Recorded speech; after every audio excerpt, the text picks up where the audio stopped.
সাৱধান ৰিমাল আহিছে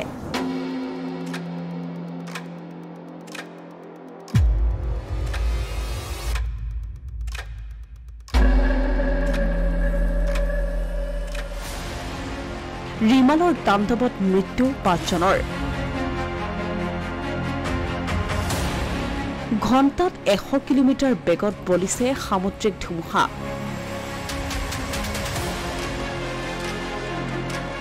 ঘূৰ্ণীবতাহ ৰিমালক লৈ চুবুৰীয়া ৰাজ্য পশ্চিমবংগত সতৰ্কতা জাৰি কৰাৰ পাছতেই অসমতো জাৰি কৰা হৈছে সতৰ্কবাণী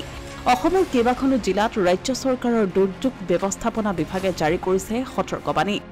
বতৰ বিজ্ঞান কেন্দ্ৰৰ আগজাননী অনুসৰি সোমবাৰ আৰু মঙলবাৰে নামনি অসমৰ কেইবাখনো জিলাত প্ৰবল ধুমুহা আৰু বৰষুণ অহাৰ সম্ভাৱনা আছে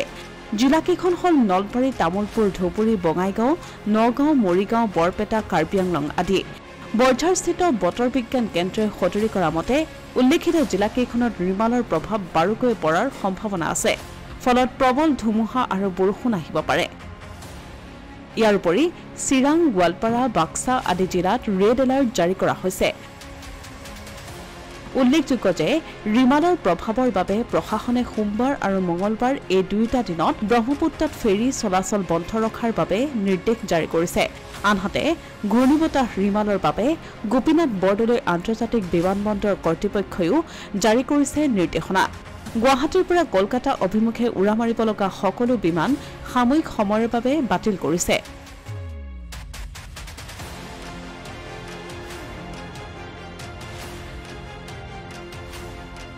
ইফালে চুবুৰীয়া দেশ বাংলাদেশৰ উপকূলৱৰ্তী এলেকা অতিক্ৰম কৰিছে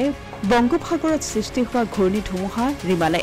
দেওবাৰে নিশা প্ৰায় ৮ বজাত বাংলাদেশত প্ৰৱেশ কৰে ৰিমালে নিশাটোৰ ভিতৰতে দেশখনৰ 11টা উপকূলীয় অঞ্চলত বিস্তৰ ক্ষতিসাধন কৰে এই ঘূৰ্ণী ধুমুহাই ৰবিশাল পুতুয়াখালী হাটখিৰা ভোলা চট্টগ্ৰামৰ দৰে উপকূলীয় জিলাত এই ধুমুহাৰ বাবে ৫ জনকৈ লোকৰ মৃত্যু হৈছে হতাহতৰ সংখ্যা বৰ্তমানলৈকে জানিব পৰা নাই অসমীয়া প্ৰতিদিন ডিজিটেল ডেস্ক